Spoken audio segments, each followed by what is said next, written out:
Bab 1. Obsesi mengembalikan harga diri yang hilang.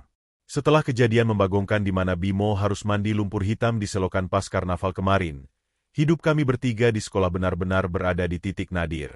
Nama trio Tomat sudah bukan lagi sekadar julukan karena muka kami yang sering merah, tapi sudah menjadi sinonim dari segala hal yang memalukan di seantero sekolah kami di kota Semarang ini. Bayangkan saja, setiap kali kami berjalan melewati koridor kelas di sekitar area Jalan Pahlawan, orang-orang bukan lagi menyapa nama kami, tapi malah pura-pura menutup hidung atau berbisik sambil tertawa kecil. Reputasi kami sebagai siswa SMA yang seharusnya keren, hancur lebur tanpa sisa. Terutama bagi Dika. Sahabatku yang satu ini memang punya tingkat kepercayaan diri yang melampaui batas kewajaran manusia pada umumnya. Baginya, ketampanan adalah segalanya. Dan kejadian kecemplung selokan itu dianggapnya sebagai noda hitam dalam riwayat kegantengannya yang harus segera dibersihkan sebersih-bersihnya. Dika tidak terima jika Siska, gadis paling idola di sekolah kami yang wajahnya secantik bintang film itu, menganggap dia adalah bagian dari gerombolan cowok bau selokan. Raka, Bimo, dengarkan aku, ucap Dika pagi itu saat kami sedang nongkrong di kantin sekolah sambil menyesap es teh plastik.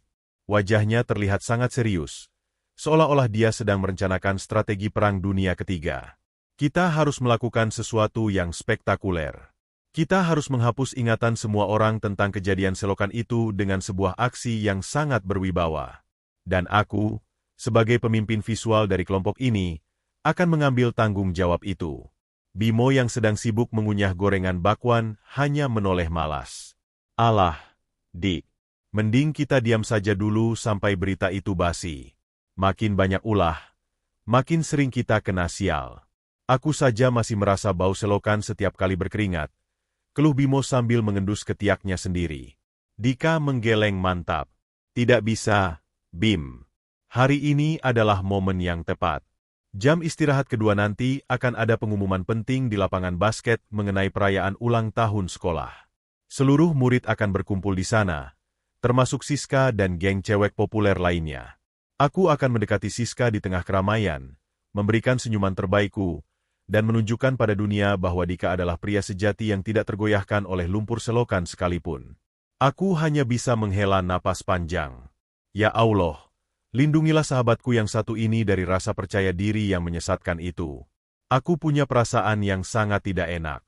Biasanya, setiap kali Dika merasa dirinya sedang berada di puncak kegantengannya, saat itulah takdir kesialan kami sedang bersiap-siap memberikan kejutan yang tidak terduga. Kami ini trio Tomat, magnet kesialan yang paling akurat di Semarang. Dika mulai sibuk dengan persiapan daruratnya. Dia mengeluarkan sebuah botol kecil parfum dari tasnya, lalu menyemprotkannya ke seluruh tubuhnya sampai bau wanginya tercium sampai ke meja sebelah. Dia juga meminjam sisir kecil milik Bimo untuk menata jambulnya agar tetap berdiri tegak melawan gravitasi. Dia berkali-kali bercermin di layar ponselnya, memiringkan kepala ke kiri dan ke kanan, lalu memberikan kedipan mata yang menurutnya mau tapi menurutku lebih mirip orang yang sedang kelilipan debu konstruksi. Jangan lupa, Raka, kamu dan Bimo tugasnya adalah menjaga jarak sekitar 5 meter di belakangku. Jadilah seperti pengawal pribadi yang memberikan kesan bahwa aku adalah orang penting. Jangan sampai ada yang mengganggu jalanku menuju Siska. Instruksi Dika dengan gaya ala bos besar. Kami akhirnya berjalan menuju lapangan basket saat bel istirahat kedua berbunyi. Suasana sekolah sangat ramai. Murid-murid mulai berhamburan menuju pusat keramaian. Sinar matahari Semarang siang itu sangat terik, membuat aspal lapangan terasa hangat.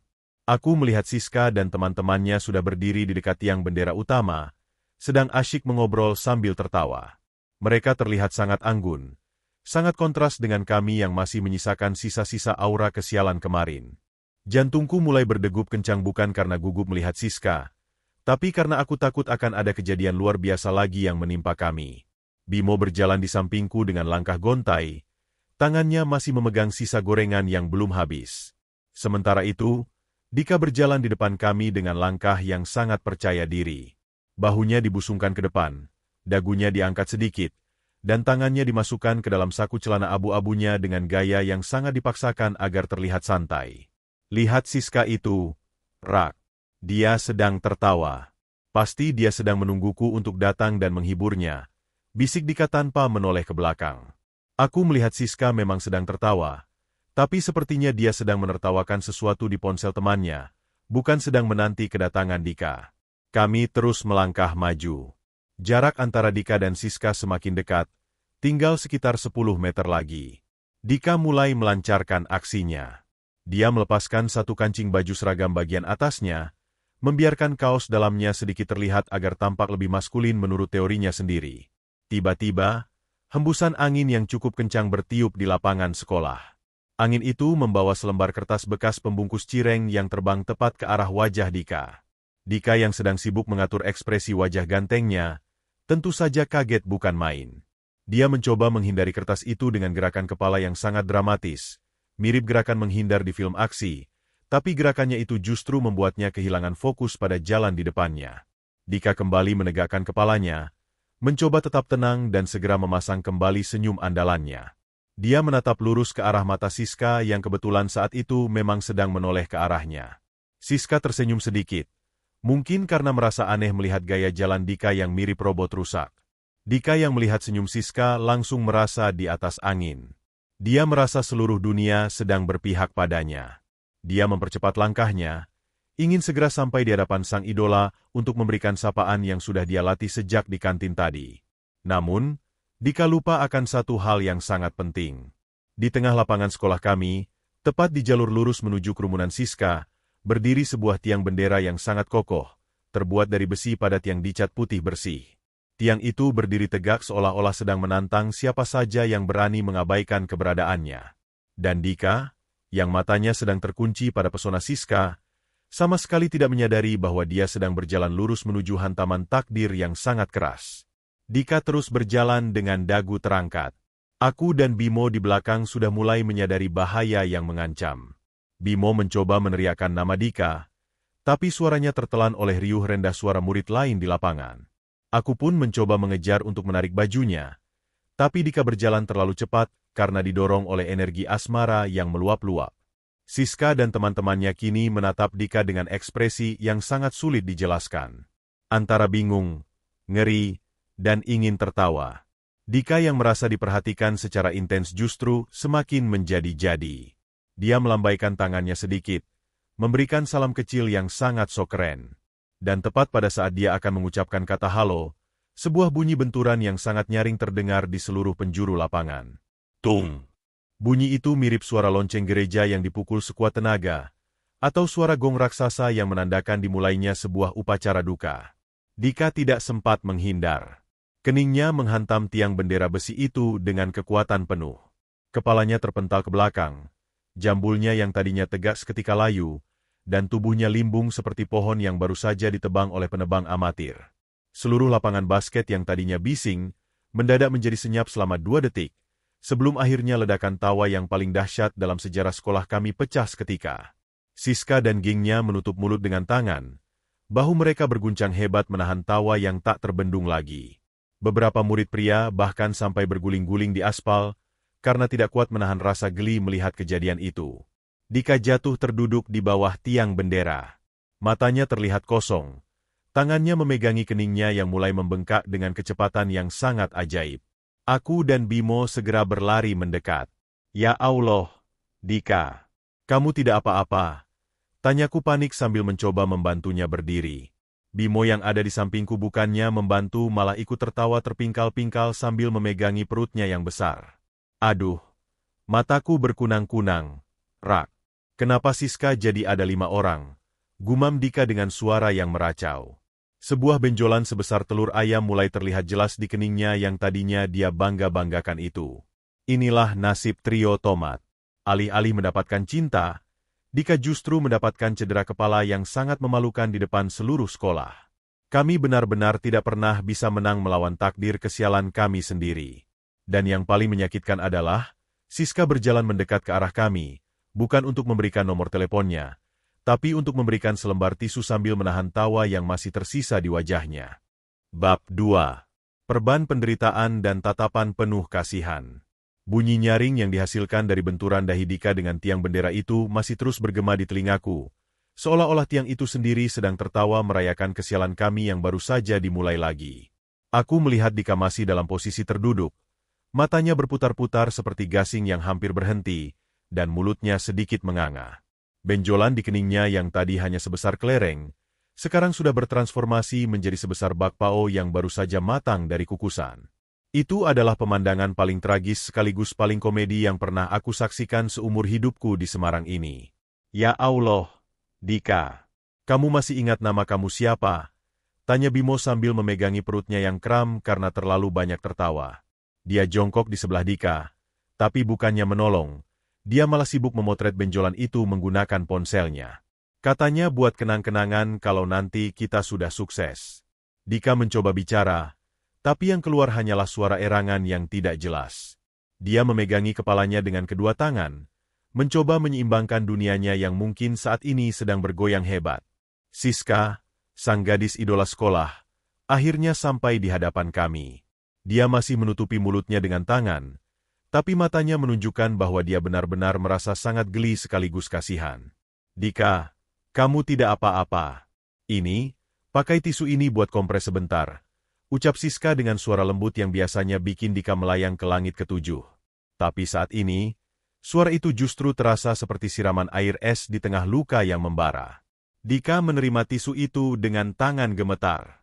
Dia mencoba mendongak, mencoba memberikan tatapan col andalannya meskipun di tengah keningnya ada gunung berapi yang siap meledak.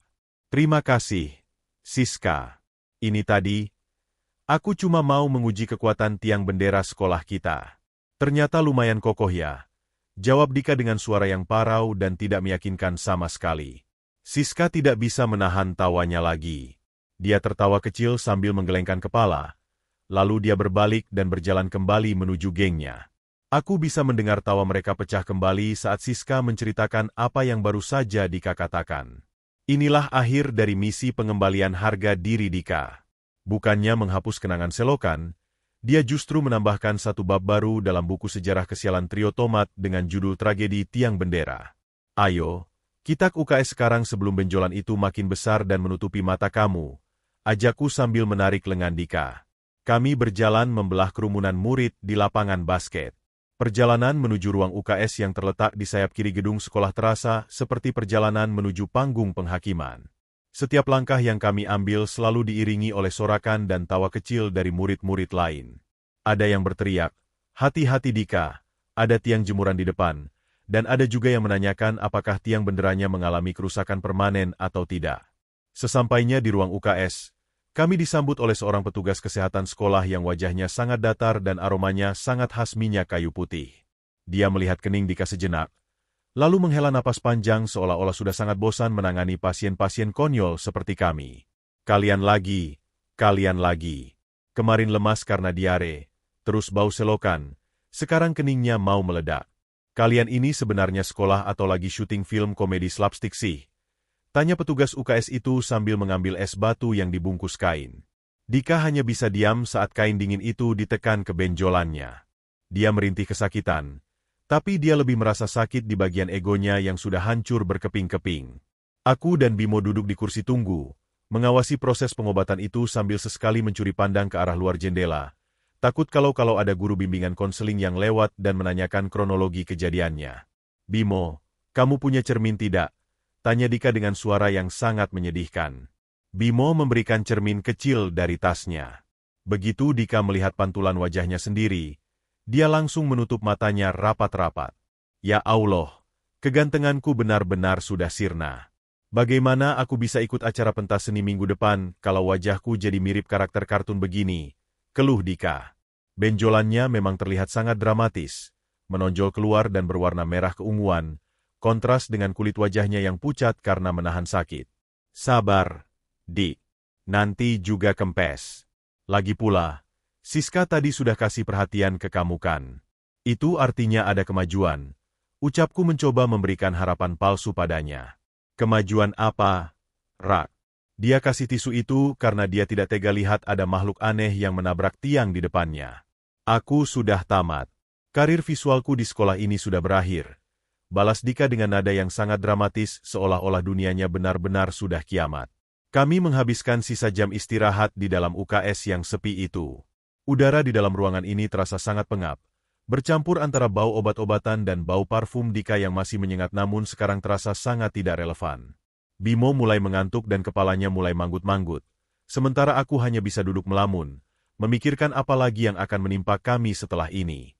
Tiba-tiba, pintu UKS terbuka lebar. Seorang guru bimbingan konseling yang terkenal sangat tegas masuk dengan langkah kaki yang mantap. Namanya Pak Sudir. Beliau selalu memakai kacamata tebal dan membawa buku catatan kecil yang berisi daftar dosa-dosa murid. Kami bertiga langsung duduk tegak, mencoba terlihat seperti murid yang sedang menderita sakit parah, bukan murid yang baru saja melakukan kebodohan. Dika, Raka, Bimo, ada laporan masuk ruangan saya kalau kalian tadi bikin keributan di lapangan basket. Dan Dika, kenapa kening kamu itu? Kamu habis berkelahi atau gimana? Tanya Pak Sudir dengan nada suara yang menginterogasi. Dika menelan ludah dengan susah payah. Bukan berkelahi, Pak. Ini murni kecelakaan kerja saat saya sedang berjalan menuju area pengumuman. Saya tidak sengaja bersentuhan fisik dengan tiang bendera sekolah kita. Jawab Dika dengan istilah yang sok intelek agar tidak terdengar terlalu bodoh. Bersentuhan fisik. Tiang benderanya diam saja. Kamunya yang nyerudukan. Jangan pikir saya tidak tahu tingkah kalian. Saya sudah dengar soal aksi kalian bolos ke karnaval dan kejadian selokan itu. Kalian ini benar-benar tidak pernah belajar dari kesalahannya. Ucap Pak Sudir sambil mencatat sesuatu di bukunya. Kami bertiga hanya bisa menunduk. Bayangan hukuman baru mulai menari-nari di depan mata kami. Pak Sudir memberikan instruksi bahwa sore ini, setelah jam sekolah berakhir, kami tidak boleh langsung pulang. Kami diberikan tugas khusus untuk membersihkan seluruh area lapangan basket dan memoles tiang bendera itu agar bersih kembali, sebagai bentuk pertanggungjawaban atas kericuhan yang Dika sebabkan. Hukuman ini rasanya jauh lebih berat bagi Dika.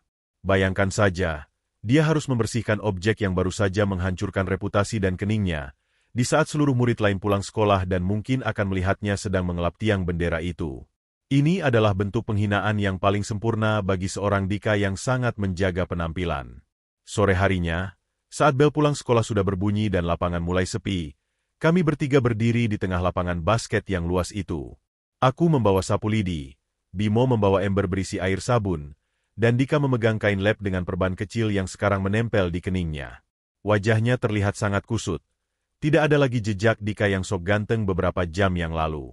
Rak, kalau ada Siska lewat, tolong tutupi aku pakai ember itu ya, pinta Dika dengan suara yang sangat melas. Tenang saja, Dik. Siska sudah pulang dari tadi. Sekarang fokus saja bersihkan tiang bendera ini. Biar besok benderanya bangga bisa berkibar di tiang yang sudah bersih berkat dahi kamu. Canda Bimo yang langsung disambut dengan lemparan kain lap basah dari Dika. Kami mulai bekerja dalam diam. Matahari Semarang yang mulai terbenam memberikan cahaya kemerahan di seluruh lapangan, membuat suasana terasa sedikit puitis namun tetap menyedihkan bagi kami. Kami mengelap lantai lapangan satu persatu, mengambil sampah plastik yang terselip di pojokan, dan Dika dengan sangat terpaksa harus menggosok bagian bawah tiang bendera yang tadi dia tabrak.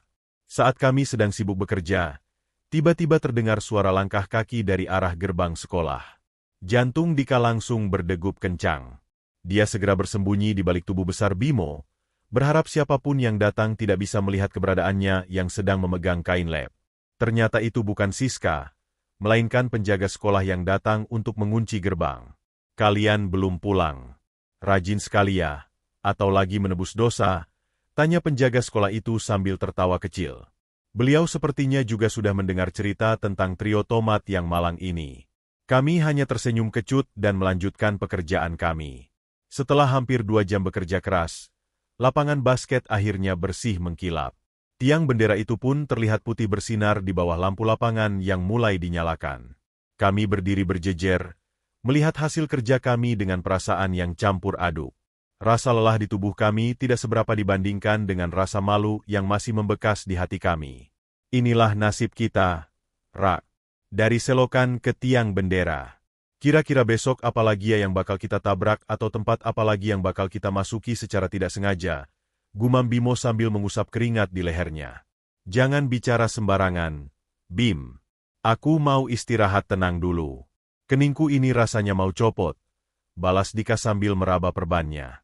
Kami pun berjalan keluar dari sekolah dengan langkah yang sangat gontai. Motor Dika masih disita bapaknya. Jadi kami terpaksa harus naik angkutan umum untuk pulang. Di dalam angkot yang penuh dengan penumpang lain, kami bertiga kembali menjadi pusat perhatian. Terutama Dika dengan perban di keningnya yang terlihat sangat mencolok. Penumpang di sebelah Dika berkali-kali melirik dengan tatapan penuh tanya, tapi Dika memilih untuk memejamkan mata, pura-pura tidur agar tidak perlu menjelaskan tragedi tiang bendera itu untuk yang ke-100 kalinya. Malam harinya di rumah, aku kembali harus menghadapi tatapan menyelidik dari bapakku. Beliau sudah mendengar laporan dari sekolah mengenai hukuman membersihkan lapangan. Bapak tidak marah. Beliau hanya tertawa kecil sambil geleng-geleng kepala. Raka, kenapa kamu selalu punya cara yang kreatif untuk cari masalah? Besok-besok kalau jalan itu pakai mata, jangan pakai lamunan, kata bapak sambil memberikan es teh hangat padaku. Aku hanya bisa tersenyum lemas. Ya Allah, semoga hari esok memberikan sedikit keberuntungan bagi kami. Aku berharap benjolan di kening Dika segera kempes dan tidak ada lagi kejadian luar biasa yang menimpa kami. Tapi jauh di dalam lubuk hatiku, aku tahu bahwa selama kami bertiga masih bersama, kesialan itu akan selalu menjadi teman setia yang tidak akan pernah meninggalkan kami sendirian. Kami adalah trio tomat, dan inilah hidup kami yang penuh dengan warna merah padam karena menahan malu. Bab 3. Legenda Kening Bakpao dan Kesetiaan yang Tak Masuk Akal. Keesokan paginya, suasana di gerbang sekolah kami di Semarang terasa sangat berbeda. Biasanya, Dika akan datang dengan motornya yang mengkilap, turun dengan gerakan lambat agar rambutnya tidak berantakan, dan menebar senyum ke setiap siswi yang lewat. Tapi pagi ini, Dika datang dengan menumpang angkot bersama aku dan Bimo. Penampilannya benar-benar sudah tidak bisa diselamatkan lagi. Di keningnya yang lebar itu, sekarang tertempel perban putih berukuran raksasa yang menutupi hampir setengah wajahnya. Benjolannya tidak mau mengalah, malah semakin membesar dan berwarna ungu kebiruan, membuat Dika terlihat seperti karakter pejuang yang baru saja kalah perang dengan cara yang sangat konyol. Begitu kami melangkah masuk ke koridor sekolah, suasana yang tadinya tenang mendadak pecah oleh tawa yang ditahan-tahan. Beberapa teman seangkatan kami mulai berbisik sambil menunjuk-nuju ke arah Dika. Ada yang berteriak, "Selamat pagi pendekar tiang bendera," dan ada juga yang pura-pura hormat ke arah kening Dika seolah-olah kening itu adalah bendera pusaka yang baru saja dikibarkan. Dika hanya bisa menunduk. Tangannya memegangi tali tasnya erat-erat, dan langkah kakinya dipercepat agar segera sampai di dalam kelas yang aman. "Rak, Bim, tolong buat barisan tameng di sampingku." Aku tidak kuat menahan sorotan kamera tersembunyi dari mata mereka semua, bisik Dika dengan suara yang gemetar. Aku dan Bimo hanya bisa menjalankan tugas kami sebagai sahabat yang setia kawan, meski sebenarnya kami juga menahan tawa yang luar biasa setiap kali melihat perban Dika yang miring itu. Kami berjalan berhimpitan, mencoba menutupi Dika dari pandangan umum, namun badan Bimo yang besar ternyata tidak cukup luas untuk menutupi aura penderitaan yang terpancar dari wajah Dika. Sampai di depan kelas, masalah baru muncul. Siska dan teman-temannya sedang berdiri tepat di depan pintu, seolah-olah sedang menunggu kehadiran kami. Jantung Dika pasti sedang berdegup kencang seperti suara mesin gergaji saat itu. Dia sempat mau berbalik arah dan lari ke UKS lagi, tapi aku menahan bahunya kuat-kuat. "Kamu harus hadapi ini, Dik. Ini adalah bagian dari proses pendewasaan diri sebagai seorang trio tomat." Bisikku memberikan semangat yang sebenarnya tidak membantu sama sekali. Siska menoleh ke arah kami.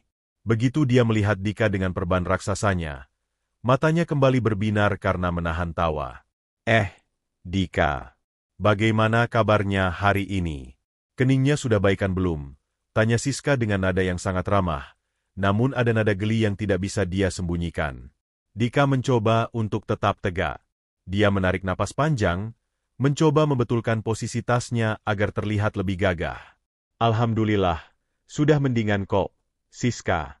Ini cuma luka kecil hasil dari dedikasi tinggi saya terhadap fasilitas sekolah," jawab Dika dengan sisa-sisa kepercayaan diri yang masih dia kumpulkan dari dasar lubuk hatinya. Siska tertawa kecil.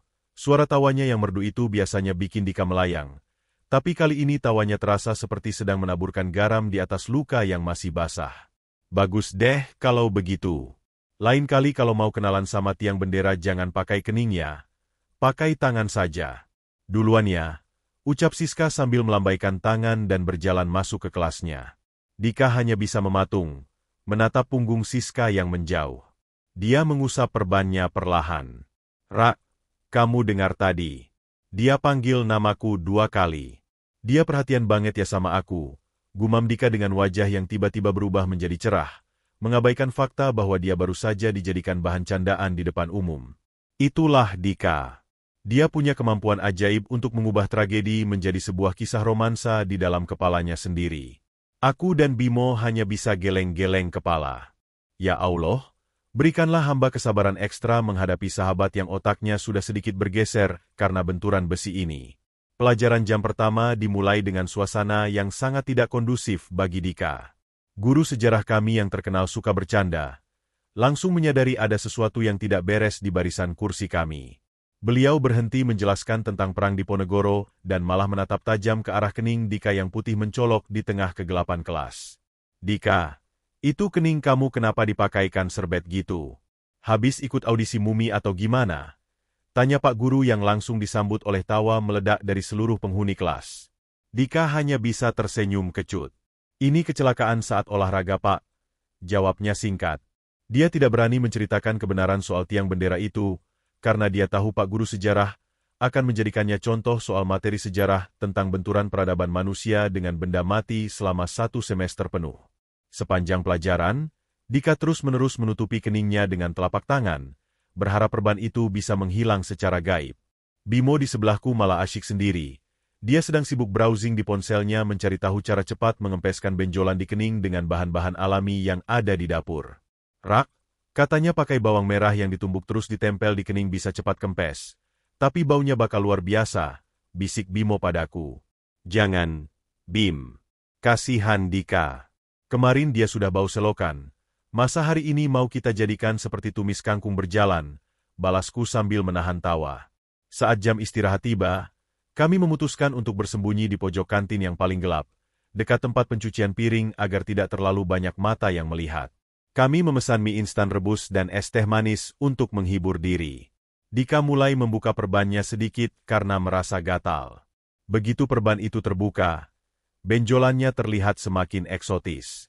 Warnanya sekarang ada gradasi antara kuning ke unguan, benar-benar mirip sebuah karya seni abstrak yang gagal. Tiba-tiba, segerombolan siswa kelas 10 lewat di depan kami. Mereka berhenti sejenak, melihat ke arah kening Dika, lalu saling berbisik sambil menunjuk-nuju. Kak, itu keningnya asli atau pakai properti film horor? Tanya salah satu siswa yang sangat polos namun menyakitkan hati Dika. Dika langsung memasang kembali perbannya dengan kasar. Ini gaya baru dari Jakarta, Dek. Kamu belum paham seni, jawab Dika ketus. Siswa-siswa itu pun pergi sambil tertawa cekikikan. Dika menyandarkan kepalanya di tembok kantin. Rak, Bim, aku merasa hidupku di sekolah ini sudah tamat. Besok pasti ada meme fotoku di grup angkatan. Reputasiku sebagai cowok idola sudah hancur lebur gara-gara tiang bendera sialan itu. Keluh Dika sambil mengaduk mie instannya dengan tidak bersemangat. Bimo menepuk bahu Dika dengan tangannya yang masih berminyak karena kerupuk. Tenang, Dik.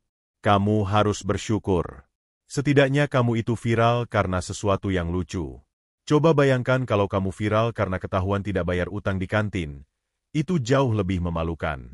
Lagi pula, kita ini kan trio tomat. Sial satu, sial semua. Kalau kamu malu, kami juga ikut malu kok.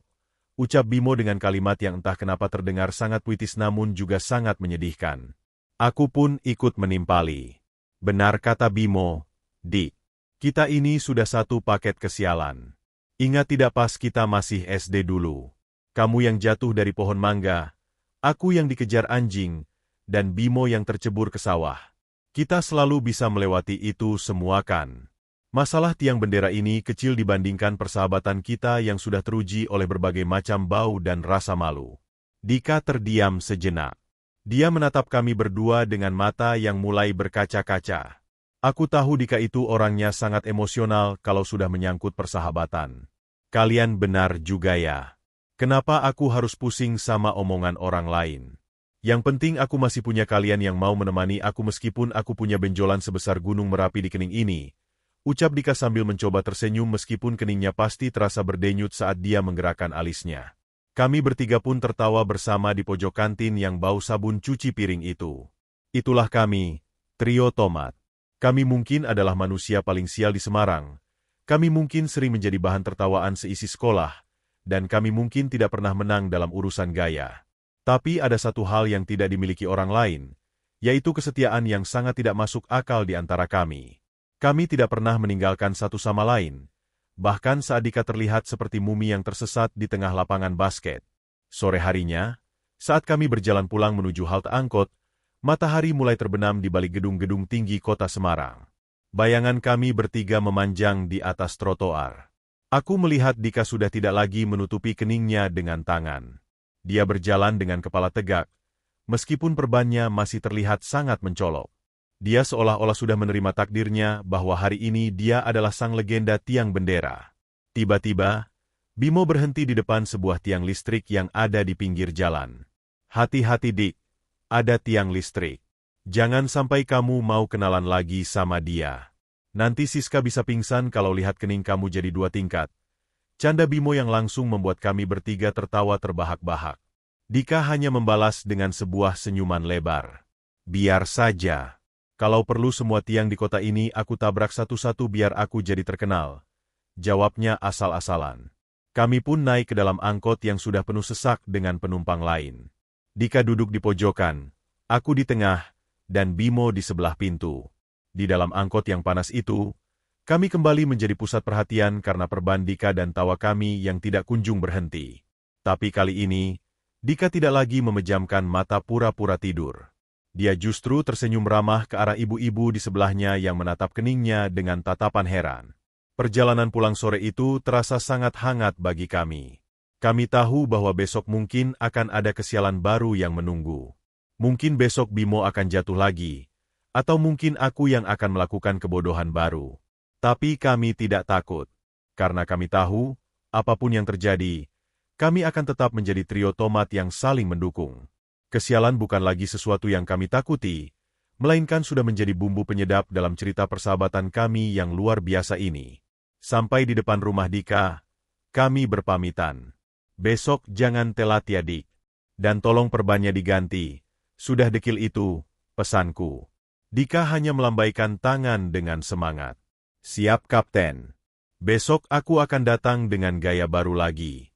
Siapa tahu tiang benderanya kangen sama aku. Teriak Dika sambil tertawa masuk ke dalam rumahnya. Aku dan Bimo melanjutkan perjalanan pulang masing-masing. Aku menengadah ke langit malam Semarang yang mulai dihiasi bintang-bintang. Alhamdulillah, terima kasih ya Allah sudah memberikan aku sahabat seperti mereka. Hidupku mungkin tidak pernah tenang dan penuh dengan rasa malu, tapi hidupku tidak pernah sedetik pun terasa membosankan selama ada Dika dan Bimo di sampingku. Kami akan terus melangkah, menghadapi dunia dengan wajah merah padam karena menahan tawa dan malu, sebagai trio tomat yang paling tangguh di muka bumi ini.